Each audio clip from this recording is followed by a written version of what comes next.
Nature is an eternal balance that works organically.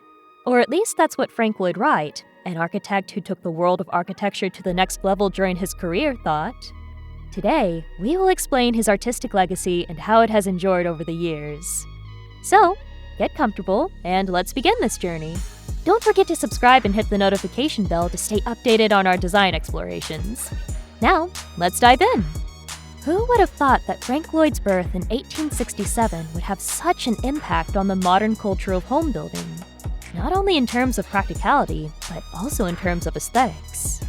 Born in Wisconsin, he grew up immersed in nature, which influenced his holistic view of architecture.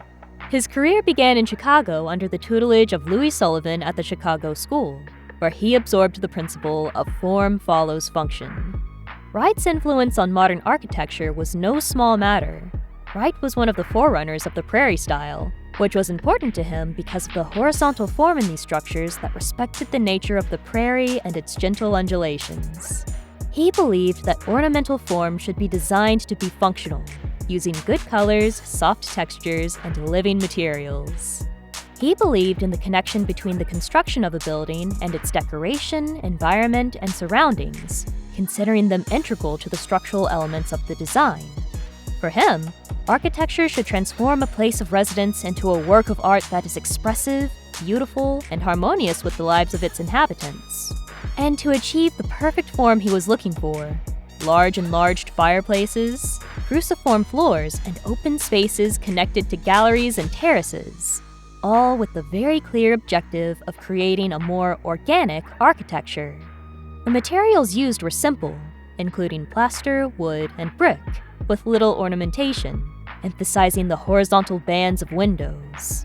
A few years later, he completed his first building, the William H. Winslow House, which embodied the foundations of what would later be called the Prairie style, a style characterized by horizontal lines and married to some of the forms of the American prairie. His Prairie series, culminating in the Robie House in 1910, was a milestone in its development. Although the 1930s brought few commissions for Wright, the Cascade House became an opportunity to revisit his ideas of integration with the natural environment. Nevertheless, these works placed him alongside architects such as Le Corbusier and Ludwig Mies van der Rohe. Wright is considered one of the fathers of modern architecture, whose ideas influenced later generations.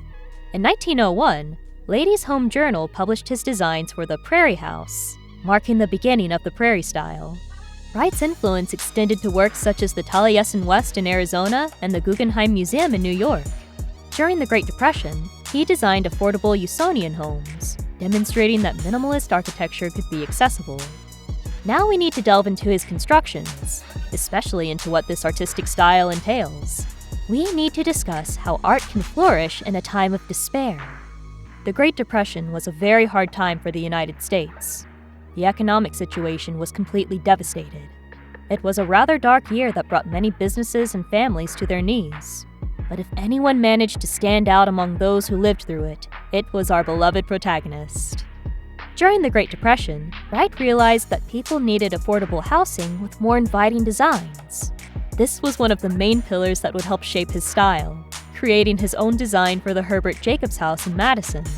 This would become part of his signature: simplicity and minimalism, something that, as some have guessed, is very common these days and has even spread to the world of graphic design with the creation of simpler logos.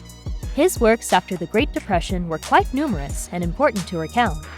When he designed Fallingwater in Pennsylvania, he wanted the house to feel like a living organism, with everything connected in a balanced way. The Kaufman family home hides much in its design, as it can be considered a piece of minimalist art, a masterpiece of modern architecture designed by architect Frank Lloyd Wright and built between 1936 and 1939 over a waterfall on Bear Run, Pennsylvania.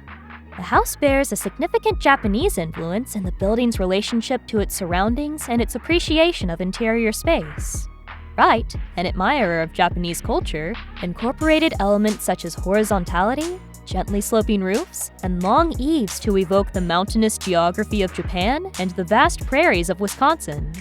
But where much of the influence of Japanese culture is found is in the interior, where Wright uses translucent sliding panels and spatial fluidity to integrate the house into the interconnected landscape. The incorporation of water as a central element, something very traditional in Oriental culture, was done with the goal of creating a great harmony between nature and human presence. While on the outside, we can find the rest of the characteristic elements of the culture. The masonry, built on rocks extracted from the terrain, gradually integrates with its surroundings, using contrasting colors to emphasize the harmony with the surrounding nature. But that's not the end of the story, because one of his most important works from this period has not yet been mentioned: Taliesin West. This work is another significant piece of this period, built to serve as Frank Lloyd Wright's winter retreat in the rugged desert landscape of Arizona.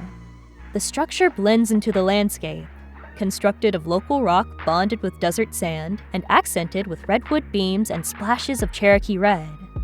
But perhaps Wright's most famous work is the Guggenheim Museum in New York City, designed in 1943.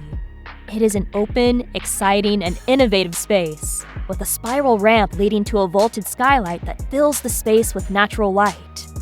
This brings us to an essential aspect to cover: his design philosophy. We've looked at how he built and the style he developed over the years, but we've never looked at why. Frank couldn't be considered an ordinary architect. He was an artist, someone who demonstrated that art is not limited by the norms established by institutions, but precisely by the artist's own identity. If art is not the conception of the world through the thoughts of its creator, then one cannot truly know what art is. And it's that the influence of Frank Lloyd Wright extends to the 679 buildings he designed during a professional career that spanned 72 years. Between 1893 and 1916, he designed and built a remarkable series of houses, each with unique features that reflect his architectural and artistic vision.